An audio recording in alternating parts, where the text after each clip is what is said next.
Yeah, so I'm Jodie Cunningham. I'm St Helens women's captain in the Women's Super League, and I'm an England international. Also, I am the women's ambassador for the Rugby League World Cup 2021.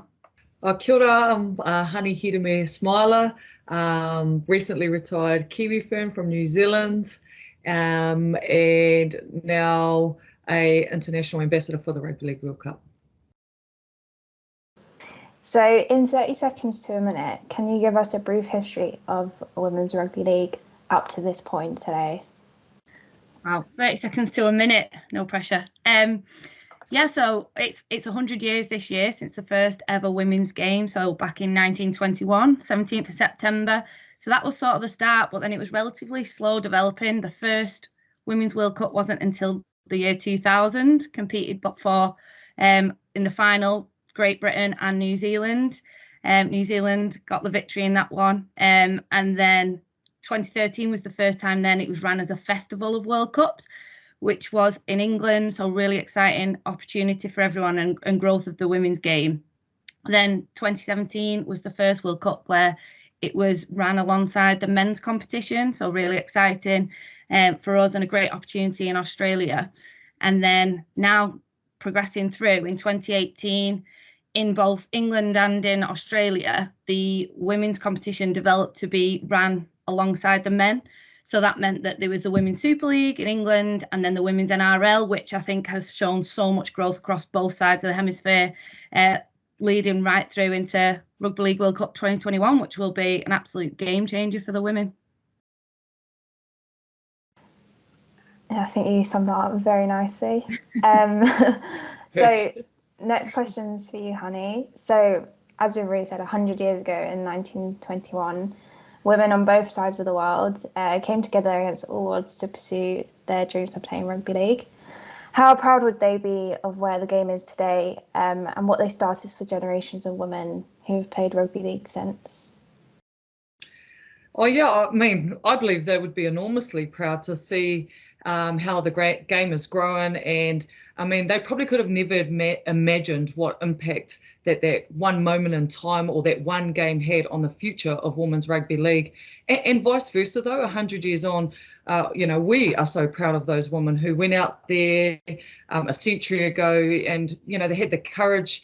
Just the courage that they showed to play the game that we love, the challenges they had to overcome back then. I think we owe those ladies a huge amount of gratitude. They are the true trailblazers in the women's game.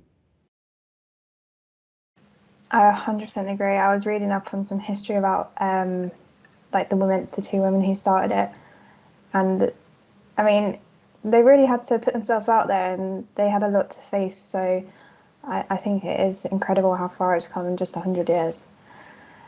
So the next question is just for both of you. So as we celebrate 100 years of Women's Rugby League, what is your favourite rugby league memory in both of your careers?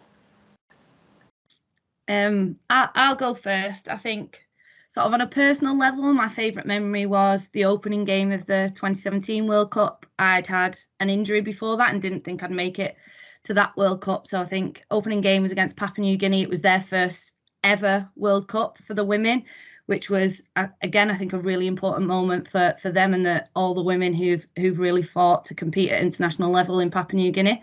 But I think on a sort of team base for England, the best game I've ever played in was actually against New Zealand. It was played at Featherstone in the 2013 World Cup. And I still think that's one of the best games of women's rugby league I've ever been part of or watched. It was so intense, and the crowd, I think there was about 400 to 600 there, but it felt like thousands. It was such a loud crowd, a great game. Unfortunately, we came up on the wrong side of that, and I think Connie got herself a few tries in that game, but I think that game specifically is one that I'll remember probably for the rest of my life. And what was the song they were singing, the crowd? Because that was amazing, that crowd. The song they were singing that whole game was like... Yeah, I can't remember what that song was. We'll have to watch that. I've got a DVD of that game. I'll get it out and see what it was. Yeah, that was pretty cool. I think for me, I suppose before I retired, I used to say that it was my debut and the first time, performing the haka, my first test try. Those were really special moments. 2003 World Cup was my first World Cup and winning that, and then on to the 2008 World Cup again, we won that. But I think obviously now that I've sort of moved on, I would have to say that my favourite memory is definitely the camaraderie and the friendships that I've made and still have. They're not necessarily a memory, but it's more the memories of how all these amazing friendships and relationships were formed through playing rugby league. So yeah, those stand out for me. So again, this next question is for both of you. You're both very established in your rugby league careers and have come a long way. So considering that, what was the first thing that kind of inspired you to take up rugby league? I'll go first, Jodes. Mine's for me probably I started at the age of 5, so it was all about family for me. My dad was a huge rugby league fan and just loved the game, and he actually got my brothers into teams, and so I just kind of jumped in there as well. So when I think about those days and that sort of, I suppose, what inspired me to play back then was just really the pure enjoyment of playing in a team and having that real, I suppose, sense of belonging. I love the physical side of it and learning new skills and, and winning games and being part of a team, but also just like the other things that come with it, the team chants and songs and the whole atmosphere. It just made you want to keep playing because you're a rugby league team and the club and all of that just became your second family. So that's really what I suppose inspired me. Yeah, I think, for me, it was friends. I was a little bit older than Honey, so I didn't take up the sport until I started secondary school. And all my friends were giving this new sport a go. There was only one person on the team who'd ever played before. And I just wanted to feel part of that. They had such a great time despite, having no experience in the sport. And it can be quite daunting, I think, for girls to maybe start for the first time. It is a really physical sport, and that can put some people off. But they all just jumped straight in, no fear whatsoever. And yeah, I just wanted to be part of all of that. And from the moment I played the sport, from the moment I trained, I knew that I'd sort of found that one sport I wanted to commit all my time to. I'd done all sorts of sports previously, but this was the first time I really felt like, wow, this is the one I want to sort of throw myself in fully. And that sort of the team we had then, Honey spoke about it. It's such a great way to meet people. You have such amazing bonds with the people that you play with. And I'm still best friends with so many of the girls that I played with at school. Some of them still playing now, which is just great to see. So yeah, I think for me it was definitely driven by friendships, and then I fell in love with the sport straight away as soon as I tried it. So Jodie, can you tell me about your involvement with the Women's Sports Trust Unlocked programme and what the programme's trying to do? Yeah, so really shocked actually to be selected to be part of the Women's Sports Trust Unlocked programme. So there's 35 athletes across all different sports, team sports, individual sports, some Olympians, Paralympians, and yeah, basically we come together to work and contribute to each other's drives in women's sport, whatever that might be. Everyone's got their own reason for wanting to be part of that group. And we just support each other along the way. We get some, really great workshops from great professionals who want to be part of this and help to develop women's sport. I've learned so much being part of that programme. It's been a real development for me personally and professionally. I've learned so much. So yeah, it's been fantastic. And, I'm in awe of the athletes that are there and sort of the commitment that they give to the sport is fantastic, and the barriers that they've had to overcome, all look different, but you can really relate to the challenges that they've had to face. And I think there's something really powerful about women uniting together to grow the sport. And you can see that over the last few years, the momentum shift in women's sport, across the world has been fantastic. So it's just nice to be part of that. And, Honey's a huge part of that in rugby league, and hopefully I can do my bit to help grow the women's game over in England.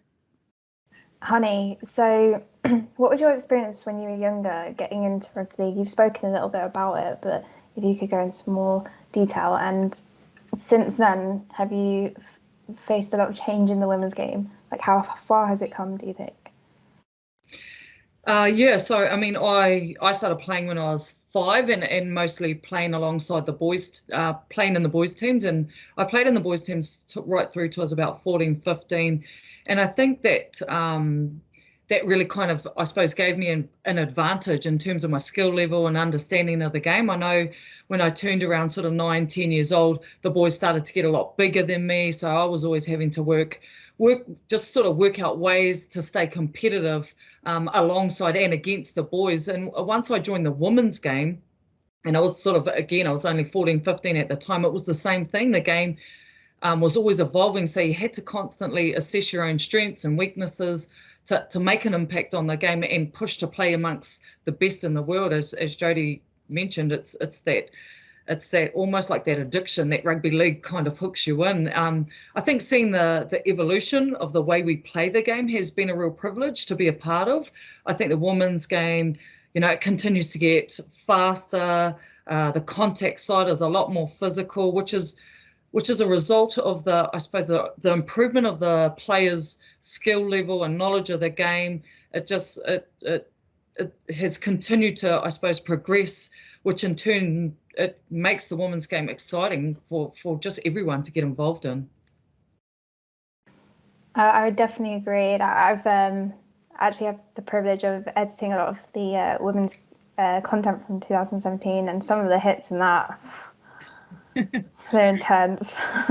When you go back and you compare, you watch some of the older footage of the games and then you watch the current stuff, you can just get a real sense of where the shift in the game, and I just think it's huge, and it's it's going to continue to get better and better. And I don't think that we're following the men's game at all. I think we play the game the way we want to, and we are the ones that are changing and allowing the game to evolve the way we want to play it. It's not about, we watch the men do this and then we go and do this. It's nothing like that at all. We play on our own level now and create our own league, really, I think. So would you say it's like taking its own path? It's almost like its own individual sport, would you say? Yeah, 100%, yeah. Brilliant. So kind of similar to what I've just asked Honey, Jodie, what was the visibility of women's rugby league like when you were growing up? And did you ever think you'd be able to represent your country in rugby league? No, absolutely not. I never even considered it. When I first started playing, obviously it was at school, and I just started playing because my friends did, and I wanted to be part of, the journey that they were having and how much fun they were having. But I had no concept of, women's competitions, playing for your country, what the pathway was in women's sport and women's rugby league. It literally, I'd been playing the sport for a couple of years until I even knew that there was an England women's team. And that was only a coach who sort of spoke to myself and Emily Rudge, who is current England captain, who I played with at school. And he just said, if you two stick at it, you've got some potential there. I think you could play for England one day. And that was like a penny drop moment of, wow, that's a possibility for me. 100% that is what I want to do. I want to commit everything to making that happen. But there's so many young girls, so many quality players when I was playing as a young girl that aren't playing now, and they didn't see that pathway. And it was so easy to sort of lose girls in the game, because as it got sort of 15, 16 and you go into open age women's rugby league, it can be quite daunting. You're playing against 20 odd 30-year-old women. So we lost a lot of players, I think, in that transition period. Whereas I sort of was adamant that I was going to follow that path, and I wanted to work and get as high as I could in the sport. So it's great that, now we've got the Women's Super League over here. There's the Women's NRL in Australia. And that just is so visible now to young girls. We have young girls, from the age of 3 through to, 14, 15, just before they're turning open age, turning up to our games. They've got women's names on the back of the shirts, and that's just a million miles away from where it was when I started playing. And it makes me so proud. It still shocks me every time when a little girl or a dad will come over and ask for a signature, or will just chat to you about their little girl and how they love watching the women's game, or they're a big St Helens women's fan, whatever it is that they say. It still really shocks me, because I just can't believe it's come all that way in such a relatively short period of time. So I'm just excited really to see where it can go. And I think the World Cup, obviously next year now, but I think that'll be such a huge opportunity for even more eyes on the women's game. As Honey said, it's its own competition, really. We play our own way, and it's a really exciting brand of rugby league. And I think, having all the games on BBC platforms means that so many new people, young girls, can see the game and hopefully see the pathway and see that you can play for your country and hopefully strive to do that. I'm sure it'll put the women's game in such a great position in years to come. The work that both of you have done for the World Cup and, your careers has definitely inspired a lot of kids, young girls, to take up rugby league. So hopefully, well, in another 20 years, the game will be even further along because of the likes of you two. What do you think the Rugby League World Cup is doing to take the women's game to the next level? Yeah, well, the World Cup for me is an absolute game changer. And when I first, I got asked to be an ambassador a couple of years before Honey came on board. So, the team was relatively new in terms of the World Cup, and probably not many people really knew the World Cup was happening in England. So for me, it was, I sort of didn't really know what to expect from this World Cup. I got told it was going to be a game changer for the women, but it's one of them, you want to see it to believe it. And then when I became part of it, I really could see the changes that were being made. There's going to be equal participation fees for the women. There's going to be prize money for the first time. They're huge steps. We had, a players group who fed back around the quick turnaround. So the women notoriously have always had really, really quick turnarounds compared to the men. And there's so many reasons for that. But actually, if you want to see the best brand of women's rugby league, you need to give top players time for the bodies to rest in between games. And that feedback was took on. We lengthened the women's tournament. There's going to be a double header final at Old Trafford. That's first for the UK. That's massive. And that's ahead of so many sports. We see football as the sort of number one in England for where sport can go. But actually, I think our sport provides some opportunities that football can't. And having a double header World Cup final is definitely one of them. So for me, it really is a game changer. And I don't think I truly believed it was going to be as big as it is. And the closer we get, I have to sort of pinch myself, because I really do believe that this will change the face of women's rugby league moving forward and get even more people watching the game and playing the game, which is what we need. We need to grow grassroots rugby league so that the top level can grow as well. And I really do believe that's going to happen. Obviously, you've recently retired from rugby league after an amazing career. But how much would you have loved to play in the Rugby League World Cup 2021 that's now in 2022? And what do you think it will do for the profile of sport? Yeah, I mean, 100%. I would have loved to have played in my fifth World Cup, but time just hasn't allowed for that. But to be honest, I'm just so grateful to still be a part of it as an ambassador for the Rugby League World Cup and seeing it from a different perspective, I suppose. And so I'm just excited knowing that this World Cup is going to be like no other. As Jodie mentioned, the inclusion of men's, women's, wheelchair rugby league all together, I think it really sets a precedent that no other sport has done before. And so that's huge. And what that does for the profile of the sport is it sends a message like worldwide that anyone and everyone can play rugby league. And I really love that inclusive environment that rugby league is creating. We're going to see the best, as Jodie's mentioned, in the world, all competing simultaneously, being paid equally for the first time ever. I mean, this is just like an event that just can't be missed. And although I'm not going to be on the field, I'll absolutely be there 100% supporting this Rugby League World Cup. It's going to be huge. I'm so excited.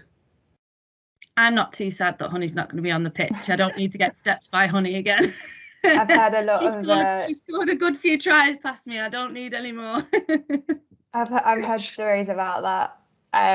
You step in from Jodie and scoring, and I've seen it too. Yeah, I said that. Freya said she was going to clip all the videos. I said I've got some DVDs from 2013 and 2017, but I said most of it will probably just be Honey stepping me and scoring. So can you try and find something good from me too? When it got shifted to next year, I sort of had like this real 10-second moment, like, oh, actually, that gives me a bit more time. Maybe I could prepare and come back. And then I just thought, no way, not going to happen. Don't do it. So yeah. I feel like if you You're have that, safe, Jodes. I'm definitely not getting back out there. Just feel the like rest of the team to worry about then. if you have that mentality, you probably would never stop. Just one more year, just one more year. You'd be playing in lots of World Cups. Yes. So, Jodie, what do you think Rugby League World Cup can do for future generations of women's rugby league players and fans alike? Could it be another seminal moment for the sport, just like we saw 100 years ago? Yeah, absolutely. You know, it wasn't until recently I realised that it was 100 years since the first ever game, and that does feel, you know, quite poetic in a way. Obviously, it's not going to be delivered in 2021 now; it'll be next year. But even still, it'll always be known as the 2021 World Cup, and I think that's it. It's really great to see the comparison between 100 years to now, but also as that key momentous occasion where actually we see that real positive slant and in terms of growth of women, in terms of spectators, commercialization of the sport. I think, you know, Honey mentioned the uniqueness of having men's, women's and wheelchair running together, and I think this tournament has proved how delivering an inclusive tournament, an inclusive sport, has so many benefits to it. And I genuinely believe, you know, yes, as women, the women's game, we will benefit from running alongside the men and sort of the media profile and the interest that they have. But actually the whole sport, the men, the wheelchair, we all contribute to each other's success and the growth of the sport. And I think that's what we're going to see. I think this is really key, that we've brought the games together to showcase the best from the world in all these different versions of the game. You know, wheelchair has its own absolutely amazing selling points. It's such a brilliant game, and it's one of those sort of untold stories that everybody needs to see. And this World Cup's going to give the chance for that to happen. And I genuinely do believe that we'll be talking in, you know, 4, 5, 6 years time about, wow, how much of a game changer was 2021 for the women's game, but not just the women's game, for rugby league. And I think I'm excited to see where the sport goes, because obviously I believe it's the best sport in the world. You know, I've committed my life to it, but I just feel like everybody else needs to see that. And I think this World Cup's going to give the opportunity for everyone to see that. I definitely think it's turning more into like a well-known sport, because before, a lot of people, when I would say I'd work for the Rugby League World Cup, they'd be like, oh, the Rugby World Cup. It's like, no, but like since I've been working here, it's definitely increased in its visibility amazingly. So I think if it can do that in like less than a year, think of a couple of years' time, which would be incredible. So finally, Honey, rugby league has played a huge part of your life, from having an amazing career in the sport. How have you managed, how are you managing to fill that kind of space now that you've retired, and are you still involved with the sport? Yeah, I'm probably more busier now that I'm not playing them when I was. I'm still heavily involved in the game here in New Zealand, helping out with a couple of school teams, schoolgirls teams this year. Also our local club competition as a sort of player coach, and just now we're on to sort of rep stuff. So I'm helping out in the coaching space with that as well. Also, I also my role in broadcasting here with Sky Sports, I get the opportunity to commentate the Premier Women's Games here in New Zealand, and that's really starting to get some real traction.